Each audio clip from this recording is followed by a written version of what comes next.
Welcome back to the weekly recap. I'm Matt Wacker.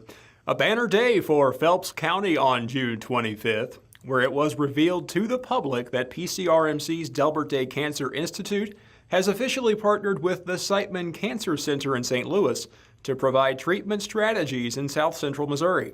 Have a look and listen to some of the commentary from that special day. As you can imagine, the potential for this relationship is very exciting, and we look forward to exploring these possibilities. With us today, we have several presenters who will further explain the affiliation and what these opportunities associated with it mean for us. After 2 mammograms and a biopsy at the hospital on post, the results came back and it was beyond their scope, so they sent me to Siteman Cancer Center in St. Louis. There I met Dr. Rebecca Aft and Dr. Thomas Tum. I underwent another mammogram and biopsy at Siteman. I remember Dr. Aft personally called me with the results. It was the Thursday before Thanksgiving in 2016, and the tests showed I had breast cancer. I waited until after Christmas to have my mastectomy. They found cancer in all 4 quadrants of my left breast, as well as in 2 of 7 lymph nodes, which ended up being stage 2. After the right side was done, there was no further cancer shown. I then met Dr. Lindsay Peterson, and she's here today. She's a medical oncologist with Siteman, who recommended I undergo chemotherapy, which I began in March of 2017. Every other week, I was traveling 4 hours round trip for my chemo treatments in St. Louis. I tolerated them well, but losing my hair was really tough. Because of the extent of the cancer, especially in my lymph nodes, it was strongly suggested that I undergo radiation treatments. Because I needed daily radiation doses for 28 days, I was given the option to go to the Delbert Day Cancer Institute here in Rolla, Missouri, where I saw Dr. Chris Spencer. I think that this is a very exciting announcement, the partnership between the Delbert Day Cancer Institute and the Siteman Cancer Center. There's a lot of exciting things that are going to come from this partnership in the future. As Dr. Eberlein was saying, diagnosing, preventing, treating cancer is becoming more complicated as every year goes by. And without the appropriate resources, it becomes harder and harder to keep up. This partnership is going to help take the resources that Siteman Cancer Center has established as being some of the best resources in the world and bring them down here to our community locally, which is going to be a great benefit to everybody in the community. And so this partnership is terrific. It combines the best of 2 worlds. It provides the opportunity to combine one of the biggest comprehensive cancer centers in the United States. We have over 500 clinical trials at any one time. That innovation and that expertise with the local expertise that you have right here. That's really what we're trying to strive for.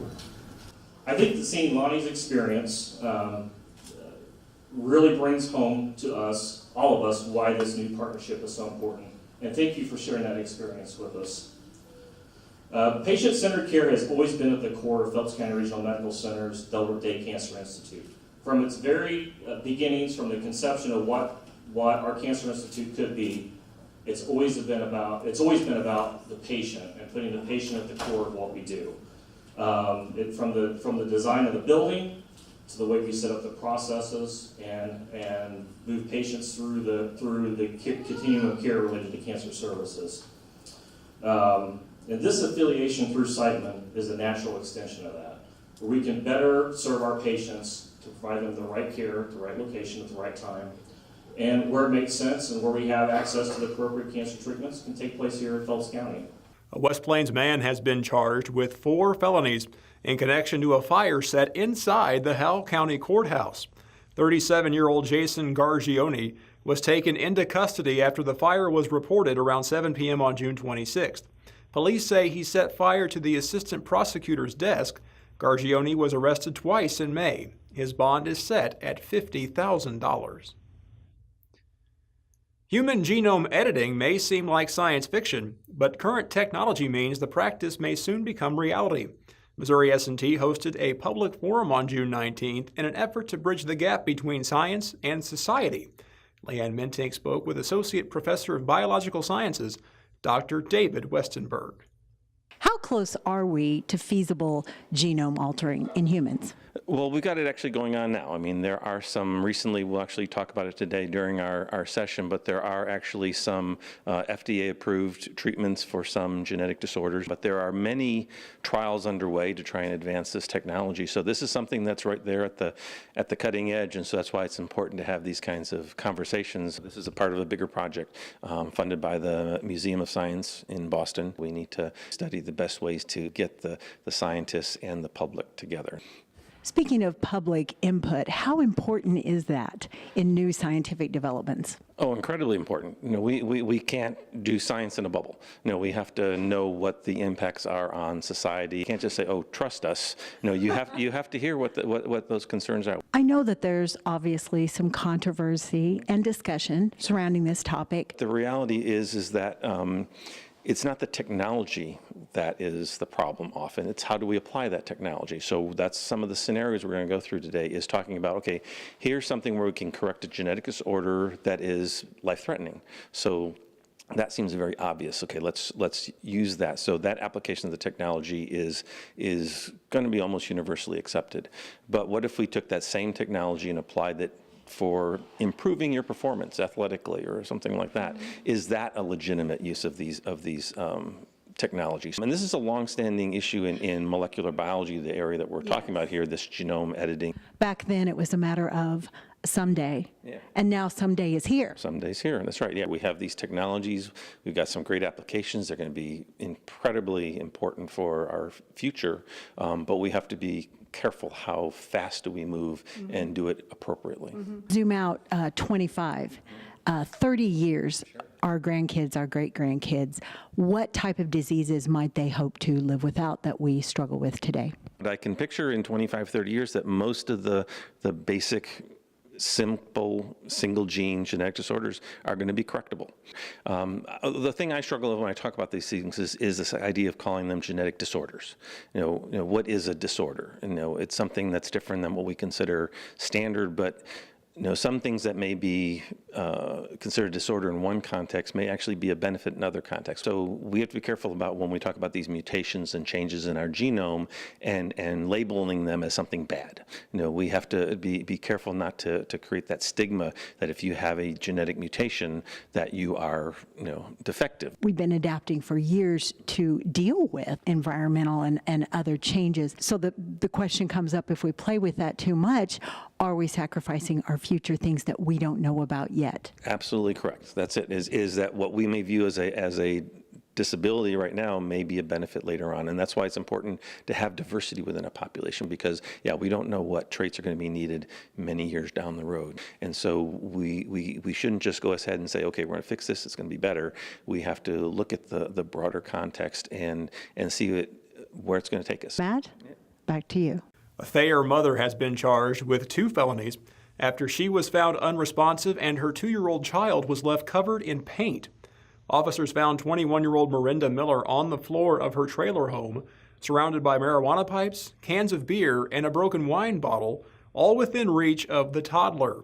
Deputy Rich Madison followed small footprints to a back bedroom where an open can of pink paint was stashed. The paint was spread all over the walls, on toys, and even the family dog. A family member arrived after trying to reach Miller by phone. That's when police got involved. A warrant has been issued for Miller's arrest. For Katie Knott and Clyde Gill, wine is a way of life. They've owned and operated Peaceful Bend Vineyard since 2000 after careers in the industry brought them together. A devastating fire in 2016 destroyed the winery and left the couple to pick up the pieces. After a grand reopening in May, Leanne had a chat with Knott about the new and improved establishment. The original winery building was built in 1972, and at Thanksgiving of 2016, it burned down. I couldn't sleep in the middle of the night. Woke up, I thought, well, I'll just go up and start working on getting the Christmas decorations out and things, and stepped out and found the place just engulfed in flames.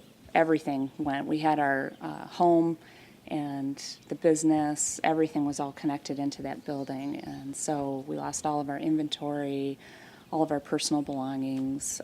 We were just numb for a week or two, just, trying to put one foot in front of each other. And wasn't going to do this. So finally, a couple weeks later is kind of when it really sunk in, and both of us just really said, what are we going to do now? We kind of thought about things for a while and said, do we want to go back into this again? We've been doing this for almost 20 years. Maybe it's time to move on. And that's when, we kind of talked with a lot of good friends, and everybody started calling and sending notes and saying, you really mean a lot to us, and what can we do to help? And that's kind of when we realized we might be something bigger than just this little business. Steelville has a really a great community, and everybody jumped in to help us, and it was overwhelming just how sweet everybody was to us and how much they encouraged us along and kept our spirits up.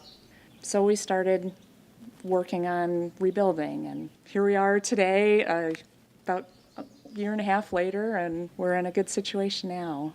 With this new building, we are expanding the business quite a bit. We are opening a restaurant, and we hope to focus on providing locally made dishes from different Missouri-grown producers. And we've hired a young couple, August Roloffs and his wife, Endy Roloffs, to take over the restaurant. We also are expanding our business by offering our own brew as well. So we're going to have a small brewery. So we're going to have our bronze ale and a gold ale. We do have our full array of wines that we had previous to the fire too. And then the other part of the expansion of the business is just a much bigger indoor area and outdoor area to sit. And everybody gets so caught up in the daily routine. Even when you're happy, even when you're pretty content with your life, you still need that break. And if you can take, a couple hours away and kind of unwind, that rejuvenates you. And I hope we can provide that space for people. I had one lady that said, I'm so glad you're finding renewal in the rebirth of your business. And I felt like that was such an accurate description. We feel like we're trying to make lemons out of lemonade. Or I said that backwards. Lemonade out of lemons.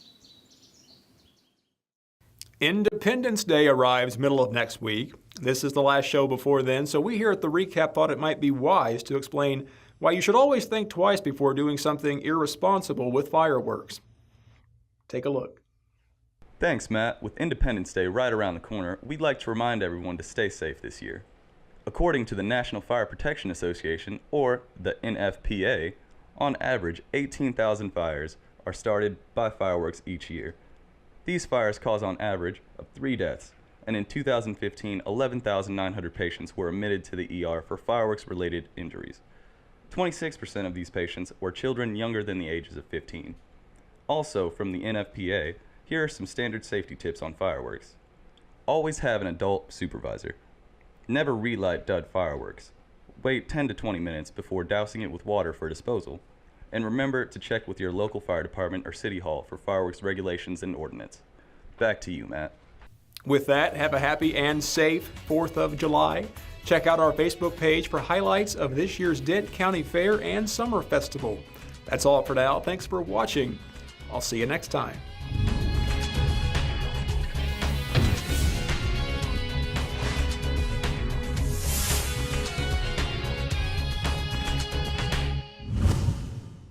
The Weekly Recap is brought to you by Rice Chopper, cooking from scratch, the UPS store of Rolla, Bayard Dodge in West Plains, and the Ozarks Medical Center.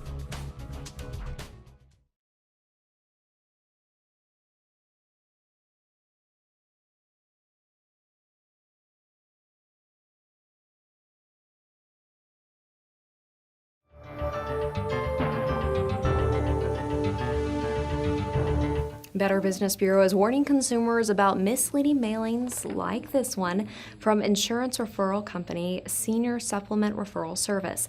The Iowa Attorney General also took action in the fall of last year after the company sent misleading mailings to 26,000 Iowans in late 2016. Senior Supplemental Referral Service and the Iowa Attorney General's Office entered into assurance of voluntary compliance. Here in Missouri, we want for you to be aware of what kind of letters Senior Supplemental Referral Service may be mailing you. So when you get any kind of mailing, research the business before sending any information or payment. Check the company's BBB profile at bbb.org. Be wary of any mailer offering free publication, information, or gifts. Never provide personal information to anyone unless you specifically know who's requesting it and why.